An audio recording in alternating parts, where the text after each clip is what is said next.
नमस्कार सभी को। आज हम आलोक धनवा द्वारा रचित पतंग कविता का अध्ययन करेंगे। सबसे पहले कवि परिचय। आलोक धनवा का जन्म सन 1948 ईस्वी में मुंगेर बिहार में हुआ। इनकी प्रमुख रचनाएं: पहली कविता जनता का आदमी सन 1972 में प्रकाशित हुई। उसके बाद भागी हुई लड़कियां, ब्रूनो की बेटियां कविताओं से इन्हें काफ़ी प्रसिद्धि मिली। दुनिया रोज बनती है इनकी कविताओं का एकमात्र कविता संग्रह है। इन्हें राहुल सम्मान, बिहार राष्ट्रभाषा परिषद का साहित्य सम्मान, बनारसी प्रसाद भोजपुरी सम्मान, पहल सम्मान आदि सम्मानों से विभूषित किया गया। कविता का सार। पतंग कविता में कवि आलोक धनवा ने शरद ऋतु के आगमन के समय प्रकृति में होने वाले परिवर्तनों का अनेक बिंबों के माध्यम से वर्णन किया है। कवि ने पतंग के बहाने बाल सुलभ इच्छाओं और उमंगों का सुंदर चित्रण किया है। पतंग बच्चों की उमंगों का रंग बिरंगा सपना है, जिसके जरिए वे आसमान की ऊंचाइयों को छूना चाहते हैं। बच्चे क्या है, पतंगों के जरिए आसमान की ऊंचाइयों को छूना चाहते हैं तथा उसके पार जाना चाहते हैं। पतंग उड़ाना हर बच्चे का सपना होता है।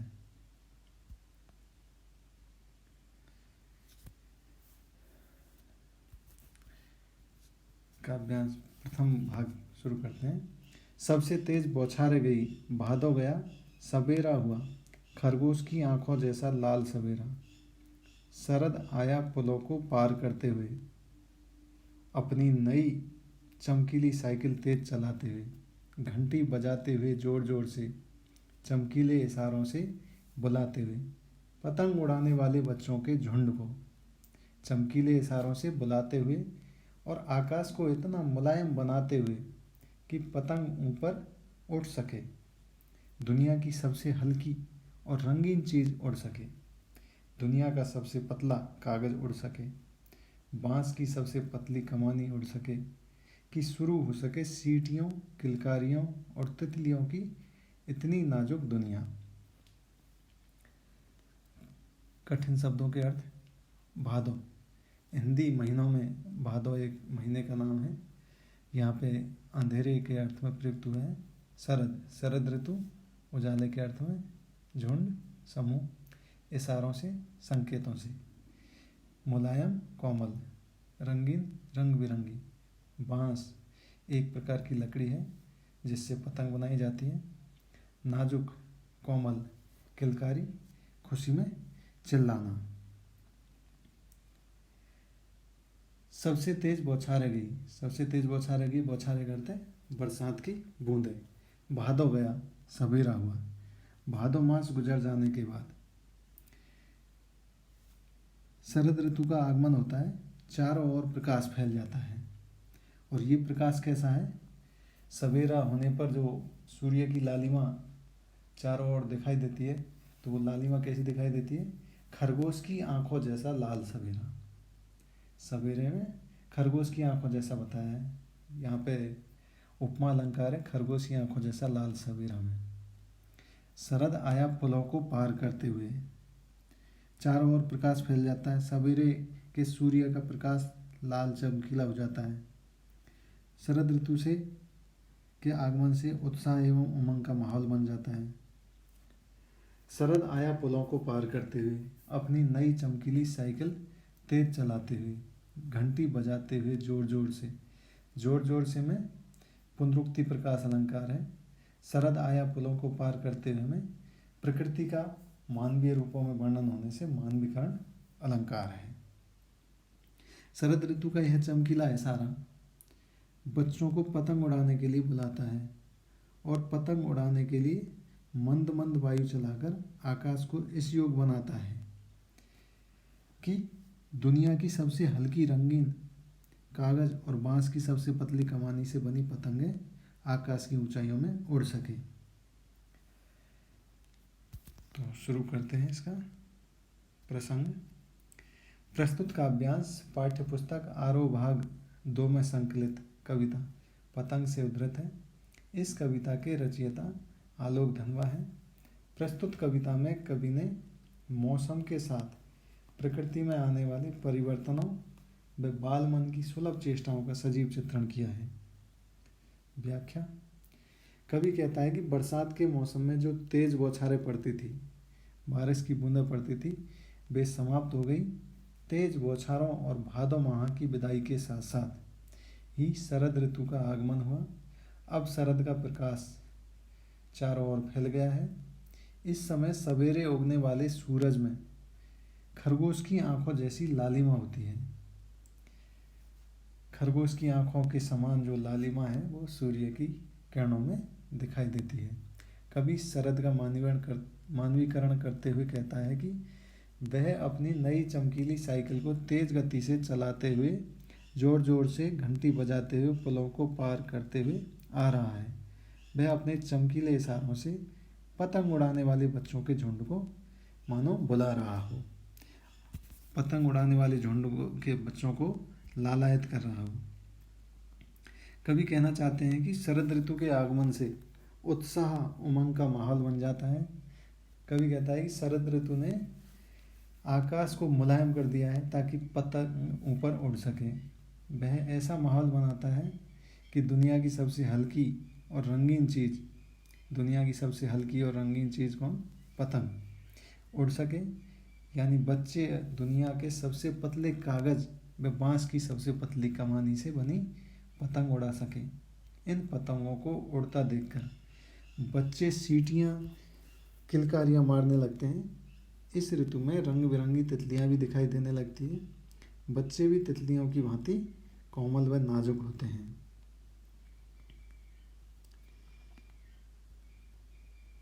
पतंग उड़ाते वक्त बच्चों को इतनी खुशी मिलती है कि शुरू हो सके सीटियाँ किलकारियाँ। बच्चे सीटियाँ और किलकारियाँ मारने लगते हैं। किलकारियाँ खुशी में चिल्लाने लगते हैं। विशेष इस काव्यांश में बाल सुलभ चेष्टाओं का अनूठा वर्णन किया है। शरद ऋतु का मानवीकरण किया गया है। खरगोश की आंखों जैसा लाल सवेरा यहाँ पर उपमा अलंकार है। सके सीटियों में स वर्ण की आवृत्ति होने के कारण अनुप्रास अलंकार है। जोर जोर से में पुनरुक्ति प्रकाश अलंकार है। कवि ने खड़ी बोली में सहज अभिव्यक्ति की है। कविता का अगला अंश लेते हैं। जन्म से ही वे अपने साथ लाते हैं कपास। जन्म से ही वे अपने साथ लाते हैं कपास। कौन लाते हैं जन्म से ही अपने साथ कपास? बच्चे। बच्चों का कपास से संबंध बताया है। पृथ्वी घूमती हुई आती है उनके बेचैन पैरों के पास। ऐसा लगता है मानो कि बच्चे जो मुलायम होते हैं, कोमल होते हैं, नरम होते हैं, कपास के समान। तो पृथ्वी भी उनके पैरों को छूना चाहती है, इसलिए वो भी बेचैन पैरों के पास घूमती हुई आती हुई दृष्टिगोचर होती है। जब वे दौड़ते हैं बेसुध निश्चिंत बेफिक्र चिंता रहित, छतों को भी नरम बनाते हुए, दिशाओं को मृदंग की तरह बजाते हुए। मृदंग एक ढोल जैसा वाद्य यंत्र होता है। जब वे पेंग भरते हुए चले आते हैं, पेंग भरना, झूला झूलना, डाल की तरह लचीले वेग से, अक्सर डाल शाखा, पेड़ की जो डाल होती है, शाखा होती है, जो हवा से इधर उधर घूमती रहती है, उसी प्रकार बच्चे भी इधर उधर घूमते रहते हैं। छतों के खतरनाक किनारों तक उस समय गिरने से बचाता है उन्हें सिर्फ उनके ही रोमांचित शरीर का संगीत। पतंगों की धड़कती ऊंचाइयां उन्हें थाम लेती है महज एक धागे के सहारे। कपास शब्द का प्रयोग कोमल व नरम अनुभूति के लिए हुआ है। रोमांचित, पुलकित, महज, केवल, सिर्फ। प्रस्तुत काव्यांश प्रसंग है कविता है। प्रस्तुत काव्यांश पाठ्यपुस्तक आरोह भाग 2 में संकलित कविता पतंग से उद्धृत है। इस कविता के रचयिता आलोक धनवा हैं। प्रस्तुत कविता में कवि ने प्रकृति में आने वाले परिवर्तनों व बाल मन की सुलभ चेष्टाओं का सजीव चित्रण किया है।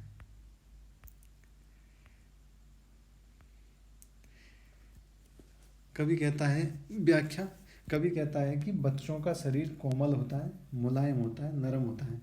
वे ऐसे लगते हैं मानो वे कपास की नरमी, लोच आदि लेकर ही पैदा हुए हों। उनकी कोमलता को स्पर्श करने के लिए धरती भी लालायित रहती है। तो ऐसा लगता है मानो जन्म से ही वे अपने साथ लाते हैं कपास। पृथ्वी घूमती हुई आती है उनके बेचैन पैरों के पास। वह उनके बेचैन पैरों के पास आती है जब वे मस्त होकर दौड़ते हैं। बच्चे जब मस्त होकर दौड़ते हैं, दौड़ते समय उन्हें मकान की छतें भी कठोर नहीं लगती। उनके पैरों से छतें भी नरम हो जाती हैं। उनकी पदचापों से पैरों की जो आवाज़ है उससे सारी दिशाओं में मृदंग जैसा मीठा स्वर उत्पन्न होता है। वे पतंग उड़ाते हुए इधर से उधर झूले की पेंग की तरह आगे पीछे आते जाते हैं। उनके शरीर में डाली की तरह लचीलापन होता है।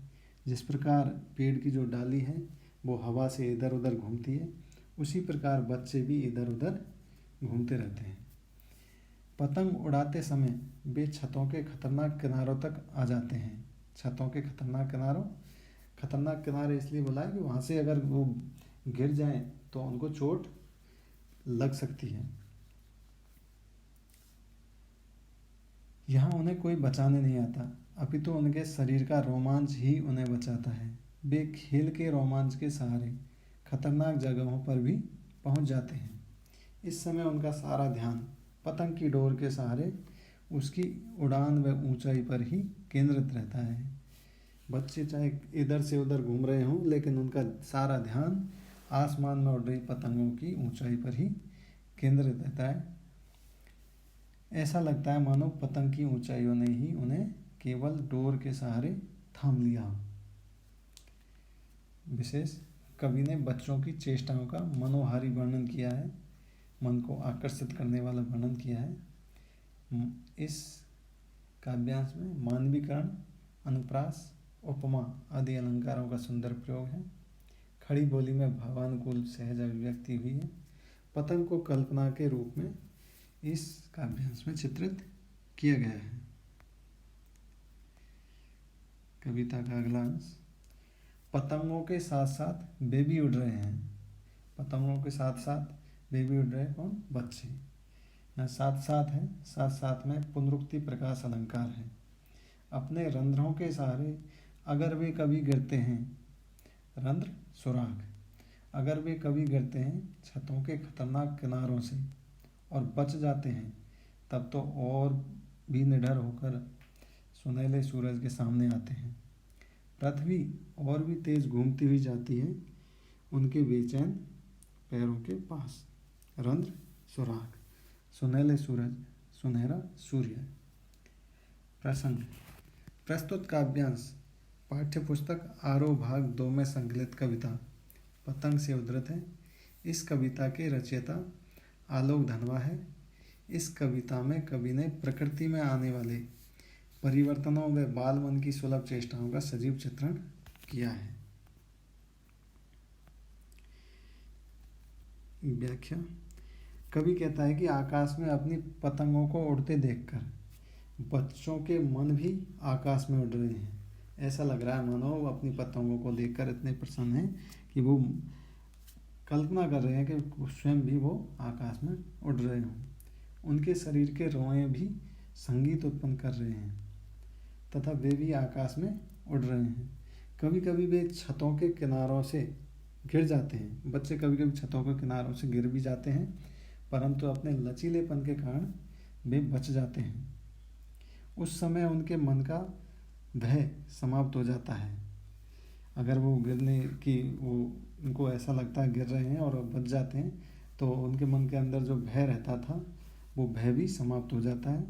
वे अधिक उत्साह के साथ सुनहरे सूरज के सामने फिर आ जाते हैं, अर्थात वे अगली सुबह फिर पतंग उड़ाने के लिए तैयार हो जाते हैं, पतंग उड़ाने लगते हैं। उनकी गति और अधिक तेज हो जाती है। पृथ्वी और तेज गति से उनके बेचैन पैरों के पास आती हुई प्रतीत होती है। विशेष बच्चे खतरों का सामना करके और भी साहसी बनते हैं।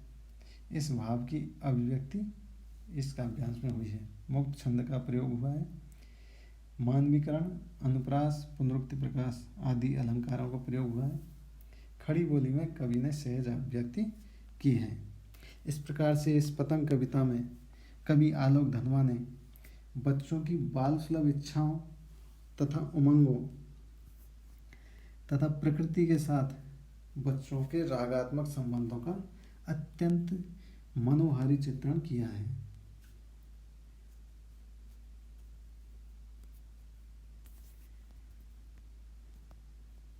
धन्यवाद। आपका दिन मंगलमय हो।